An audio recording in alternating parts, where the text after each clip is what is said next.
Halo semuanya, kembali lagi sama Milky Play. Untuk segmen Milky Talk kali ini, mari kita membahas sebuah layanan cloud gaming yang cukup berambisi dari Google, yaitu Google Stadia yang tercipta pada 19 November 2019 silam. Konon katanya akan menjadi sebuah layanan cloud gaming yang cukup futuristik dengan menyajikan gameplaynya yang 4K dan 60 FPS. Dan semuanya akan bisa diakses melalui browser dan sempat disebut-sebut sebagai Netflix-nya dunia games, adik-adik. Terlihatnya sih ya, di atas kertas ini semua seperti utopia gitu. Bahkan ketika aku melihat ini pertama kali, kayak damn, too good to be true lah gitu. Dengan kecanggihan teknologi yang makin hari makin cihuy gitu, karena janji yang diberikan oleh Google Stadia tuh kayak no disk, no download, no more minimum specs, and no limit gitu. Kita bisa akses game yang kita mau whenever dan wherever gitulah dengan si layanan cloud gaming ini. Dan ya ini seakan-akan muncul ke permukaan seperti menjadikan mimpi para gamer menjadi nyata dengan brandingnya yang future gaming gitulah. Semua itu bisa diakses dengan kita membayar sebesar $130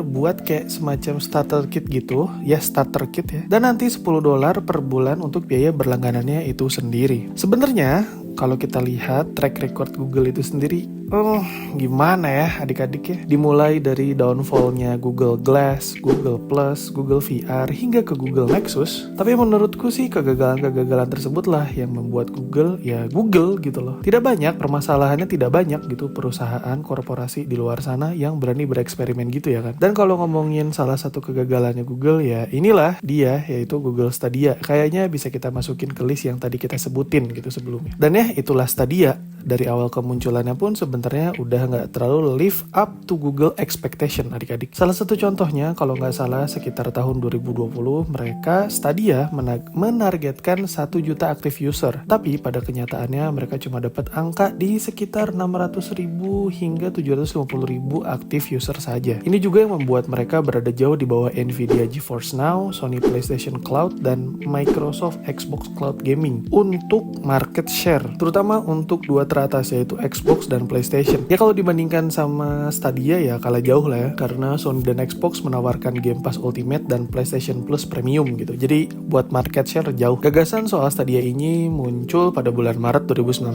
saat Google mengumumkan soal platform gamingnya mereka sendiri di dalam sebuah konferensi game developer yaitu GDC. Dan selidik proyek ini tengah dikembangkan Google secara rahasia dan mindik-mindik oleh mereka dari jauh beberapa tahun sebelum pengumuman resminya itu sendiri gitu. Dan ya seperti yang dijanjikan oleh Google, dengan Stadia kita sebagai gamer mampu menikmati dan memainkan game-game tanpa harus mengunduhnya terlebih dahulu. Kita bisa memainkan banyak game tanpa harus khawatir akan minimum specs dan tak perlu khawatir jika tak memiliki konsol itu sendiri. Karena Stadia mampu merender semuanya dengan melalui server Google dan kekuatan koneksi internet itu sendiri gitu ya. Memanglah mantap ya adik-adik ya. Lalu di tengah semua ini Google terus berusaha mengembangkan Stadia itu sendiri lebih jauh gitu. Seperti menambahkan fitur-fitur baru yang bernama Stat Share. Fitur ini ditambahkan untuk para gamer di mana kita sebagai pemain bisa nge-share momen-momen yang terjadi di tengah permainan atau ketika kita bermain gitu. Lalu ada fitur crowd play juga ditambahkan ke dalam Stadia yang mana bisa memfasilitasi viewer untuk langsung bergabung ke dalam permainan dan bisa berinteraksi langsung dengan streamer idolanya gitu loh. Jadi kayak si crowd play itu kayak untuk memfasilitasi itu gitu. Selain itu Google juga mengambil langkah lain dengan berpartner dengan beberapa developer game untuk membawa judul-judul besar AAA ke platform cloud gaming mereka. Sounds good right? Tapi nggak semuanya semulus jalanan yang baru diaspal ya adik-adik ya. Karena ternyata pada Februari 2021 tanpa tedeng aling-aling Google tiba-tiba saja mengumumkan akan menutup Stadia Games and Entertainment Studio. Studio yang baru dibentuk untuk developing game internalnya mereka yang dikepalai oleh Jed Raymond. Mengejutkan, shocking, mengagetkan, dan sangat-sangat alama. Intinya karena penutupan yang cukup tiba-tiba ini menimbulkan pertanyaan di benak banyak pihak seperti mempertanyakan soal komitmen dan janji yang sudah mereka utarakan di awal. Meski memiliki potensi besar dan cukup revolusioner dengan dobrakan yang dilakukan Stadia, ternyata platform ini pun belum bisa mencapai titik kesuksesan yang mereka incar dan ternyata malah meleset dari harapan gitu. Mungkin beberapa faktor inilah yang meliputi kejatuhan Stadia yang sudah resmi ditutup pada 18 Januari 2023 silam. Di antaranya internet. Salah satu kendala utama dari Stadia tidak lain dan tidak bukan ialah si selling point-nya itu sendiri, yaitu internet. Meski Google menawarkan fitur-fitur yang oke punya gitu, kita sebagai pemain tetap bergantung sama yang namanya koneksi internet yang stabil dan manteng terus dan harus kenceng lah gitu. Seperti yang kita semua tahu gitu, tak semua memiliki koneksi internet yang oke punya ya kan. Jadi ya buat kita atau aku gitu khususnya yang memiliki koneksi internet yang wide, ya jangan mimpi punya Stadia lah ya, meski sebenarnya udah discontinue juga sih gitu. Lalu yang selanjutnya persoalan ketersediaan konten. Harus diakui ternyata Stadia kesulitan untuk menarik perhatian dari para developer game untuk masuk dan bergabung ke platform mereka. Mungkin menurut hematku sih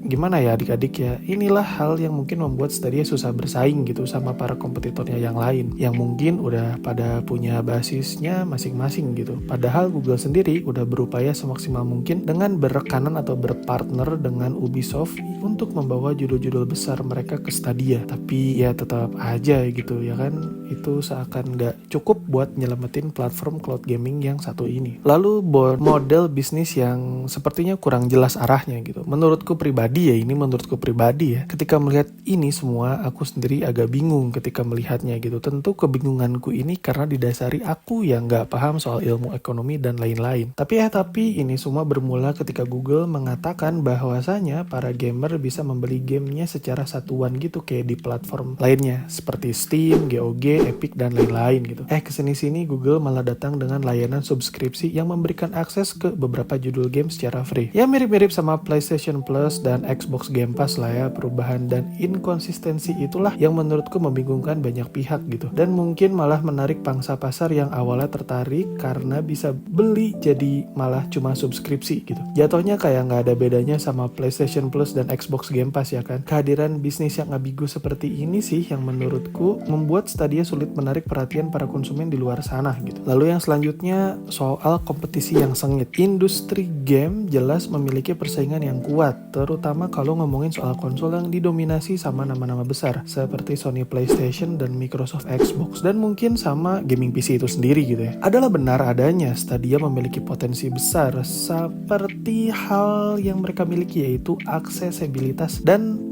soal faktor tak memerlukan hardware khusus untuk mengakses Stadia. Tapi ya itu tadi, Stadia harus bergumul dan bergulat dengan nama-nama besar yang mungkin udah mapan untuk niche di pasar gaming itu sendiri. Mungkin menurutku ya adik-adik, hal inilah yang membuat mereka susah bersaing dan sulit meraup kolam yang sudah jelas pemetaannya itu sendiri gitu. Perlahan-lahan antusiasme dan animo publik terhadap Stadia pun memudar, karena seperti yang selalu ku bilang di beberapa kesempatan, kalau kita mau beli konsol atau platform gaming lain pasti harus dilihat itu pustaka game eksklusifnya ya kan. Jadi kalau kita beli konsol tuh yang kita lihat itu kan gamenya gitu. Itu juga mungkin yang bisa jadi faktor tambahan mengapa Stadia tidak terlihat terlalu menggoda di mata para konsumen. Dan yang terjadi ya terjadilah gitu. Dilansir dari laman portal berita daring BBC, layanan Stadia akan diberhentikan dan tidak bisa diakses lagi setelah pukul 08 pada 19 Januari 2023 lalu. Dan bahkan Google menjanjikan refunds kepada para pelanggannya yang telah berlangganan untuk layanan Google Stadia. Refunds ini pun meliputi termasuk untuk orang-orang yang telah membeli controller dan game atau DLC di dalam Stadia itu sendiri. Lalu ya begitulah yang terjadi tahun-tahun selanjutnya menjadi saksi bisu akan downfall of Stadia dengan mengalami begitu banyak turbulensi di sana-sini seperti pemecatan staff, pembatalan banyak proyek, dan penurunan antusiasme dan minat dari para developer game yang third party gitu atau pihak ketiga. Sampai ada di titik di mana Google sendiri mengumumkan mereka akan menarik diri dari pengembangan konten game eksklusif untuk Stadia. Yang mungkin maksudku ya bisa jadi indikasi atau menandakan kegagalan dari layanan cloud gaming ini sendiri gitu. Tapi meski gagal, Stadia menurutku telah menjadi bukti bahwasanya potensi akan cloud gaming itu nyata adanya. Masih selalu ada untuk ruang platform cloud gaming ini untuk bertumbuh dan terus berkembang di masa depan yang akan datang nantinya. Karena siapa tahu gitu ya kan, di masa yang akan datang datang ketika teknologinya udah memungkinkan, bukan tidak mungkin cloud gaming itu sendiri bisa menjadi salah satu platform yang paling potensial yang ada di industri video game. Meski ini adalah akhir dari ambisi besar Google untuk terjun ke dunia game ya, Stadia adalah contoh nyata gitu bahwasanya sumber daya dan reputasi bukanlah jaminan untuk sukses ketika Google terjun ke dalam industri video game yang sangat-sangat dinamis dan kompetitif ini. So itulah dia untuk pembahasan kali ini teman-teman. Drop like kalau menurut kalian video ini bermanfaat, lalu tulis di kolom komentar bagaimana menurut kalian soal cloud gaming dan mari kita diskusi. Jangan lupa buat subscribe YouTubeku dan jangan lupa buat follow Twitchku teman-teman. Ya udah sekian dulu untuk Milky Talknya. Stay happy and healthy semua and see you internet and bye bye.